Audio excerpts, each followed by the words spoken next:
Karana Sharira is equal to the Mula Avidya. So what are the three Shariras? It's very important to understand this concept. So what it does is you take any person, you can view ways to slice the apple, so to say. One is to look at it from the point of view of layered bodies. Okay? So you see there is a physical Staulya Sharira, which is whatever you can touch and feel in the body.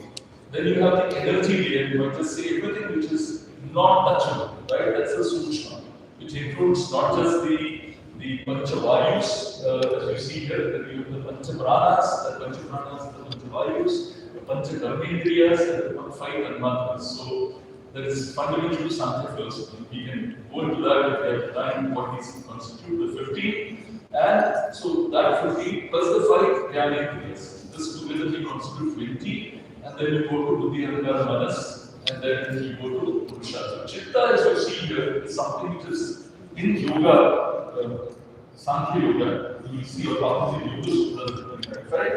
The Chitta is Buddhi, Ahankara, Manas. It's called Chitta. Whereas when you go into Advaita Vedanta, Chitta is one more piece which is called Yoga, which I will put into Karana. That is the next portfolio. So you can put Chitta also to need that in the yoga world. Okay? Very doubt you can ask. So what happens in the top? Karana Sharira, this yoga they say is a Mahamsa, right? Which is the commentary meditation that this concept of the causal body at a cosmic level is Maya. Maya Shakti, which is there at the cosmic level, is the Mula Avidya. From that begins the process of Srishti and creation. Similarly, so Maya and Mula Avidya are all equal, and the Karana Sharira at a cosmic level is that from which the entire universe arises. Which is, we don't know how it is. When we talk from a singularity process, what happened before the singularity and the Big Bang happened, we don't know. So somewhere something is there from the Mula Avidya. We don't know beyond that. From that Avidya, that is cosmic level, the rest of Srishti has come. And then, so that goes to, it's very clearly enunciated that the Karana Sharira is the seed, and I'm going to detail in the next slide, of the Sukshma Sharira and Sthula Sharira. Imagine that from the ovum and sperm, the zygote is formed. From that zygote, all of us exist. Nothing illustrates more than that Karana Sharira. Within that, you have genetic memory, the genetic pattern, and also the genetic memory. Right? Genetic memory from when? Not just from the parents or grandparents, from the beginning of life. That is like Anani. Right? It's indescribable. If you go to the concept of the tree of life, you will see that Smithsonian Museum, just search for it, you'll find from the first single cell life organism, which was attributed to be at the bottom of the Pacific Ocean in one of the deepest areas. From that single cell, you have such extraordinarily intelligent and diverse set of species. So the DNA from that first life organism is there for all of us. Right? That's the tree of life. So when you look at it, that entire journey over 14 billion years, right? And if you take the solar system, 4.56 billion years. And life living somewhere around 4.35, some people say 3.75 billion years back. From that moment, as life has come on our level, that collective memory, you might call the collective consciousness, which is the unconscious memory. It's very, very difficult to fathom the scale of that memory that you got. You would have often heard it, I heard it in my childhood, that most people use 1%, 2% of the brain, is what you say. But why is that? Because most of the brain is something which is hidden in the black unconscious. It's sitting there. Nobody knows what that is. Right? Some sudden moment you have a sense of deja vu, you remember some crazy thing from your childhood, 2 years, 3 years, where the thing from the news. It's like an ocean and suddenly it often pops up. Today I existed. So that Sukshma Sharira, Sthula Sharira comes. It's a very powerful thing which is then told in terms of how this whole Karana Sharira at cosmic level and at the individual level, as you and me, is created. So the concept of Adhyasa is a more Advaita concept, but Adhyasa is very interesting. that the Maya Shakti has got two components to it. The first component is what we call Vikshepa, or projection, creation. So Maya Shakti goes in terms of theory, creates this manifest world, right? Creates us. That's Vikshepa. But Avarana is the other part of this supposed to be, which is where it conceals, it camouflages the true nature. Because of Avarana, the concept of Ahankara, that's why we will see how Avarana leads to immense Ahankara. And what is Ahankara? Any quick word? What is Ahankara? Ego. Anybody else? Identity. Anybody else? Sense of being. Okay. Individuality. Nobody else but me. Okay. That is me, my mind. So actually, Ahankara we see is the misplaced reality, the misplaced conception, right, of who I am. Rather than being this, I end up being everything which is there. So yoga, that's a very good term for asmita.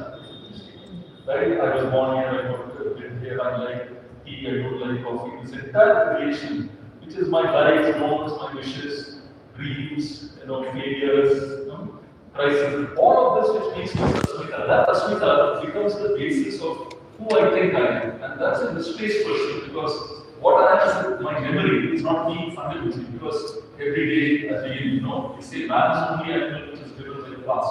Other animals are never driven by the past. They live in the book. They die. They don't have self-awareness. So we with our self-awareness create the past, and that becomes Ahankara. So Ahankara is the misplaced sense of identity, where I identify with my Sthula Sharira and Sukshma Sharira. You can get that with the and the Karma Sharira. Karma Sharira I am not aware, so I don't know what to do. So what I can think in my buddhi and manas, right, and my likes and dislikes, which come clearly, understand what's Karma Sharira. So this becomes the Avarana leading to the Ahankara, and then departure from this. The only way that can come. So we'll understand from a Viveka angle, we say Viveka and Jnana, even Sankhya says. Is the only way to come here, because whatever else you do, you get close. So we'll look at this, right? And as we see here, the Sthula Sharira is the Bhoga item from which the desire commences.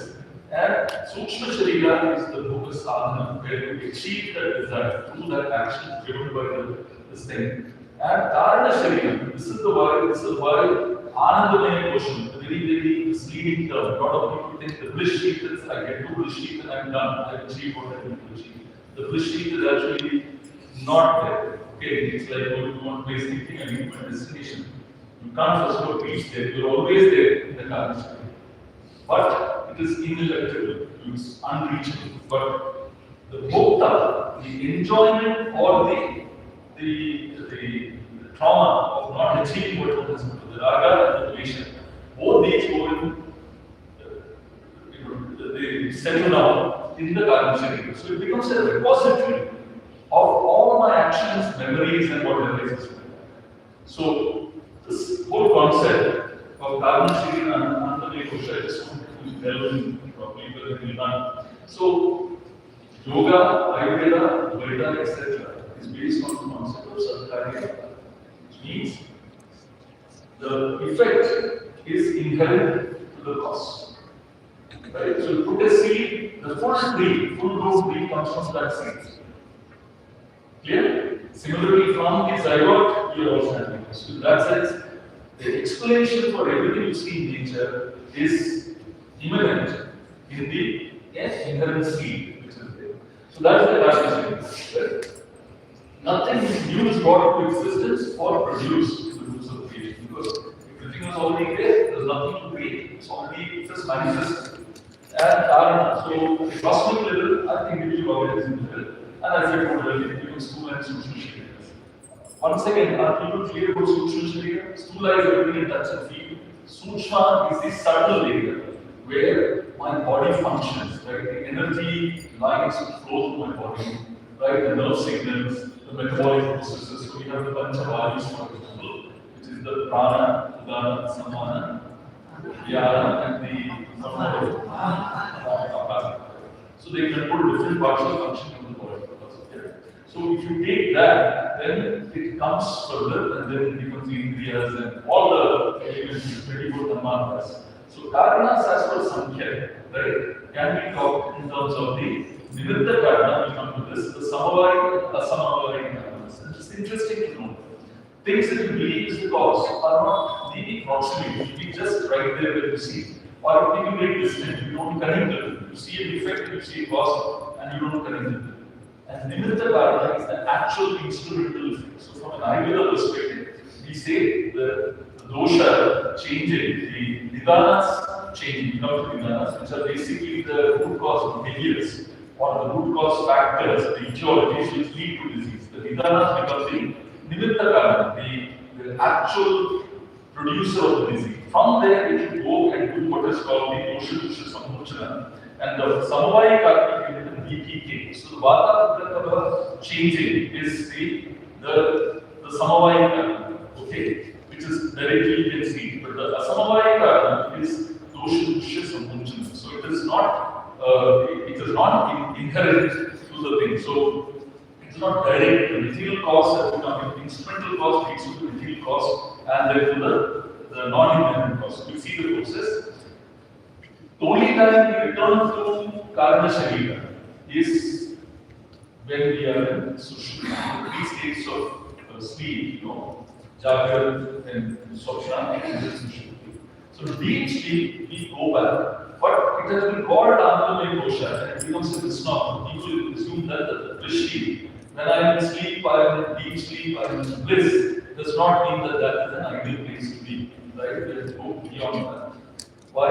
Because that is the place where I am free of the Sukshma and the Sthula Shariras.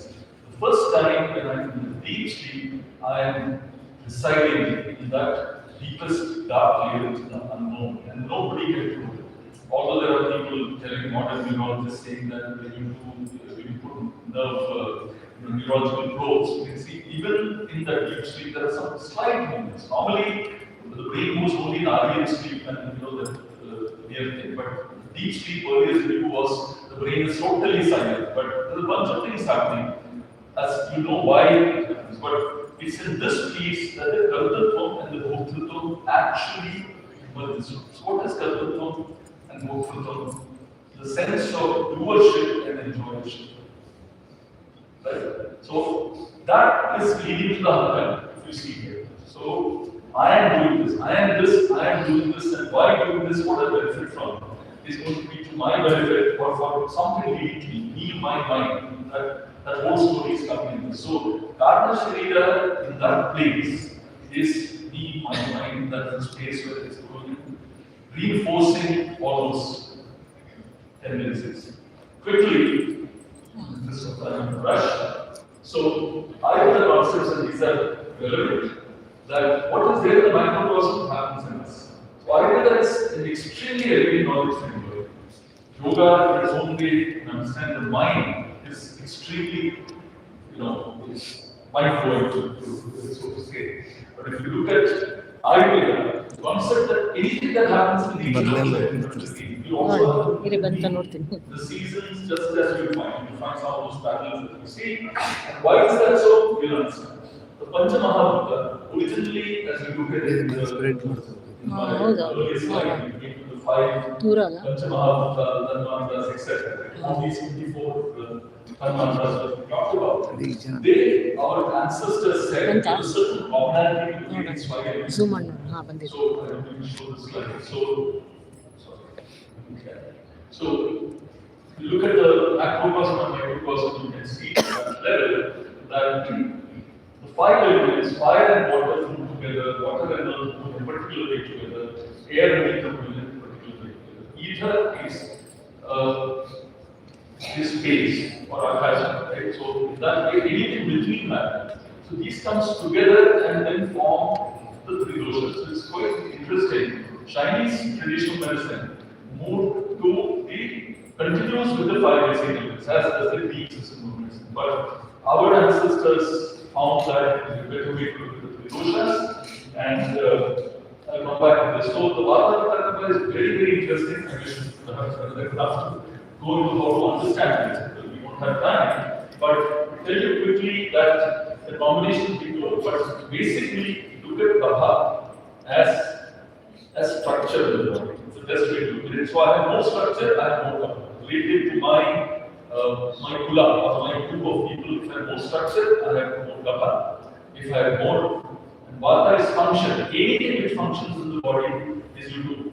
My heart is beating faster, I got high Vata. Vyana Vata is something. I have loose motion, Apana Vata is having a problem. I have vomiting, I have Margamana happening due to water. So this way you are able to look at Vayu in different ways, structure, function, and Pitta is transformation. So you look at human beings from birth to death.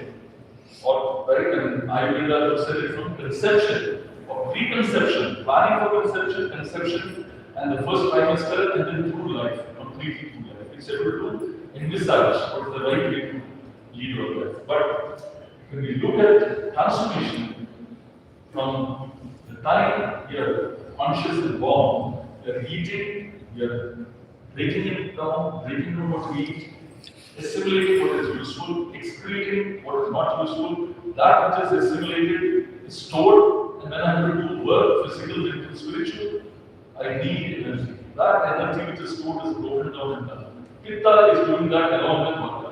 It stores energy in Kapha. So it's a very elegant framework. You cut down all the organs into Vata Pitta Kapha. It's a very nice way to totally change. There's another very important thing which you'll find. And from the mental characteristics, Kapha is steady or prone to inertia. It does not change the state of mind. If I'm excited, I continue to be excited. If I'm not excited, it's very difficult to be excited. That's Kapha. Vata is quick changing, like the scientist not will be quickly changing emotions. Shikra Raga, Shikra Viraga, right? Quickly get angry, quickly lose anger. Start crying, stop crying. Like this, get happy. So unsteady, clear, steady. From a systemic angle, human bodies are considered today in the modern systems. So you can look at Kapha as enthalpy, Vata as entropy. So very, very simple way. And Vata increasing through life is aging. So aging is how Vata keeps going through life. So it's an irreversible process, is what we say. Right? Entropy increasing through life is an irreversible process. And when entropy is at the maximum, is when death happens. Okay? So it's a, all you can do is try to slow down the progression of Vata. Right? With yoga, with Ayurveda, then I have longevity, I have a calm life, peaceful life. And we want to reduce all of this to one dietary supplement or some exercise. Can't be more foolish than that. It's a whole set of things, body, mind, spirit, unique to each individual, right? So, and I'll just go back to this part which is here. So, Agni, so Prakriti is defined for each one of us at the time of conception, not at the time of birth, whether I be tall, fat, thin, I like sweet food, I like pungent food, anything which determines my innate constitution, defines the moment of the union of the soul. It's a truly random based on what DNA my parents give me. Right? So that's the good. So, Prakriti is a blueprint for my life. Right? So Prakriti, as we know, and Prakriti in Sankhya is the totality to the right side of the line. But in this innate representation of who I am to be, in line with my inherent constitution, is Prakriti.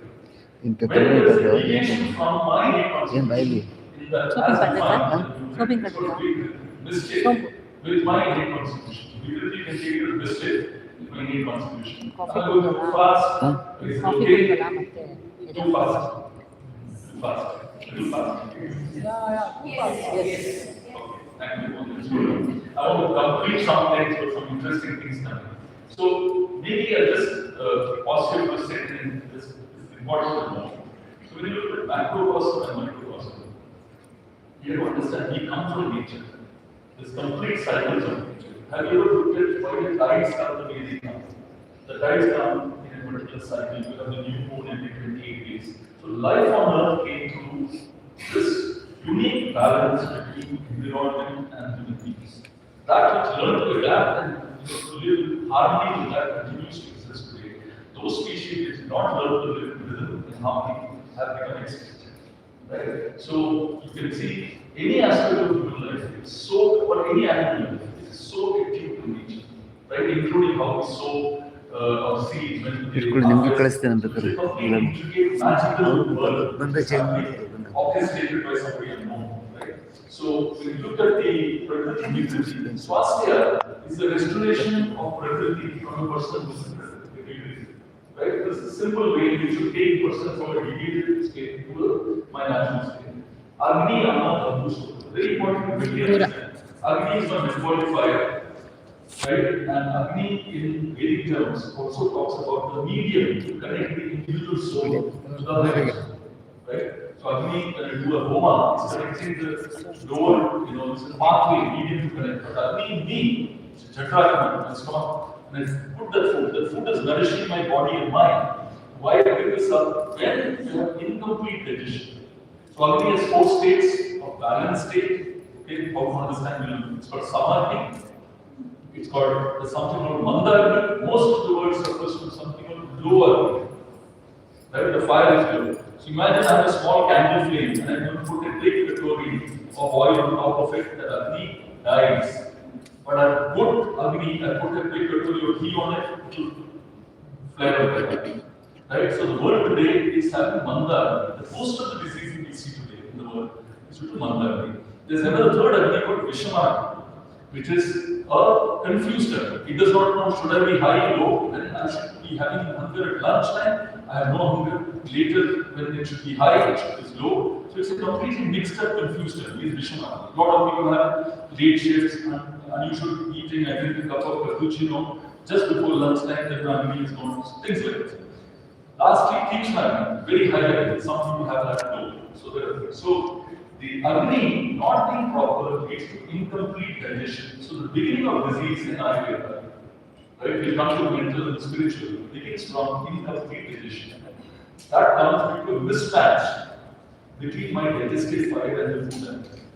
There's never anything called good food, bad food, right? There's only food. In general, you can say, unpolluted clean food is good. But the larger point about the good food is that food for which my Agni at this level is appropriate.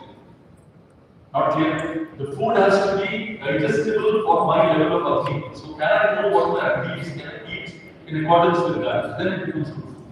Right? The same good food for person A becomes bad food for person B because their Agnis are not the same. Right? So Ayurveda gives you that understanding of how your Agni is, so you eat accordingly. Yes. So it can also change the habit also, right?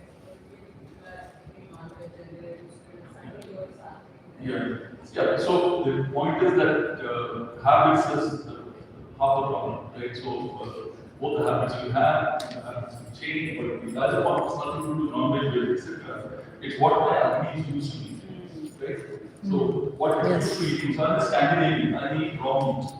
I'm a South Indian from a particular place. If I take that, I will not like eat poison, right? So this kind of things depends on my ability to digest. So good food, bad food is ability to take that. Yes.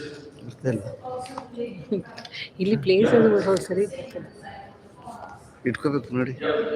What whether my Agni in general lower as opposed to something, you find generally there could be something. My Agni like a basic basal metabolic rate is in general for some here something is little higher, something little higher. So inherently it can change. But Agni is not only the level of Agni, but how it behaves. If it comes at regular intervals, it's Samadhi. Okay, so quickly, if it comes at regular intervals, it's good. If after you finish eating, you feel heavy, you want to sit down, right, then it's Mandagni. It's accompanied with bloating and bloating. Okay, without gas, it's Mandagni. Bloating with gas, it becomes Vishamagni. If you have GI type of symptoms where you have verbs and it's Tikshna. So, and when does the hunger come? How long does it take? If you can wait for long periods without eating, right? But your hunger is regular intervals, you have Samadhi. Okay, these are the subtle points. So as you learn Ayurveda, you start understanding your own body very, very close. You start saying, "Arey, I felt hungry yesterday first time, today I'm not feeling hungry." You start realizing how to analyze your own body, right? So it's the best course for knowing about yourself, right? At a physical, mental level. When I have incomplete digestion, the first nail in the coffin is struck at the beginning of the products of incomplete digestion. It is called AMA. So when incomplete digestion happens, the body generates something which is called toxins. These toxins are initially in the stomach area, the koshka, and grow gradually as I keep on putting injury, instance injury, keep on doing the same thing. At some point, my stomach gives up. From there, it's taken to blood, Rasarakta, Mamsa. So there are 7 dhatus, Rasarakta, Mamsa, these are the Shuddha. So each progressive stage of the thing, this thing is taken to different tissues and different parts of the body. So let's say I have a tendency to injure my knee at some point, my vata is going up, it may result in osteoarthritis of the knee. Not just from injury, it is a larger process. So depending on where the weakness is, I have inherently weak lung, let's say, and my kapha goes up, then my kapha that can go into damage in my lungs.